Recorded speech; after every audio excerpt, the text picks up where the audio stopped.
couple of months ago, I was scrolling through Instagram and saw this image. I did some research and found that this was concept art created by Robert Tenney for a July 1983 issue of Byte magazine.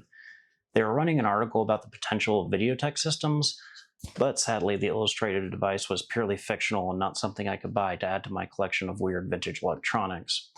So I decided to build my own, and I'm going to show you how I made it work.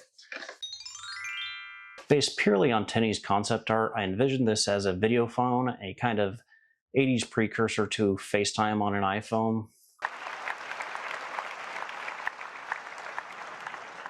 Hey, Johnny.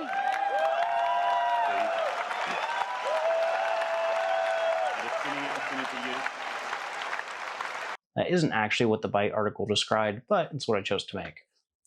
I started by ordering a vintage phone on eBay that matched the look and feel of the one shown in the artwork.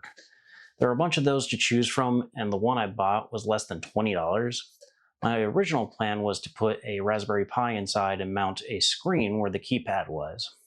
But after experimenting with that, I found that it's hard to get any of the popular video calling software to run smoothly on a Raspberry Pi. I then realized I was overcomplicating the idea because there are plenty of cheap Android smartphones on the market that handle video calls. I just needed one small enough to fit in the limited space. That led me to the Palm PVG 100 mini Android phone. I planned to disassemble this and put its guts into the vintage telephone, but I couldn't bear to do that after getting my hands on the PVG 100 and finding out how absolutely adorable it is. My wife really loves this thing. I think she'd make it her main phone if the battery life wasn't so terrible. Because I wanted to keep the Palm smartphone intact, I decided to make the vintage telephone into a dock. The user can drop the PVG 100 into the little pocket in the 3D printed faceplate I designed. They can see the screen and the front-facing camera points at them. It sends and receives audio via Bluetooth through the handset, so you can use this like a regular landline phone.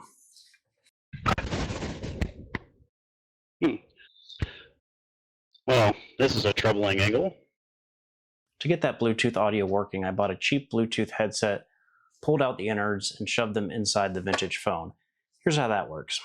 So these really are the only electronic components that we need. We have the handset from the original telephone with an RJ9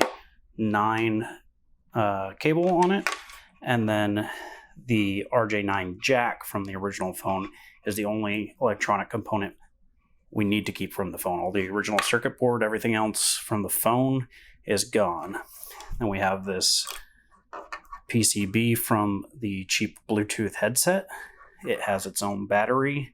We have a middle button here is to turn on this board. The other two buttons are for volume up and down. Those aren't going to be accessible on the device, but we need that power button to be accessible. So I'll solder two tiny little wires onto here and run those to a button that will be on the side of the phone case. The RJ9 jack coming from the handset, this just plugs in there, has a breakout to 4 wires. The red and green are for the speaker on the handset, and the black and white are for the mic. And then those just solder onto the 4 points where the mic and speaker were soldered for the mic and speaker that came with the Bluetooth headset. So that's everything that's going inside. There'll be tons of spare room in there, but that's okay. So we'll be just mounting this so that the charging port is accessible, and then that's in its original location, and then that'll be it. I did mess up my placement when drilling the hole for the button on the back.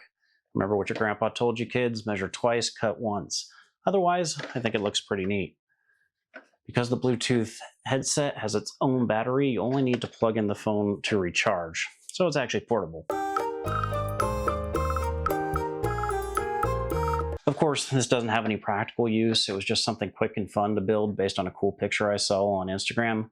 But if you like this sort of thing, be sure to subscribe to my channel to see future projects. Thanks. This sort of thing, be sure to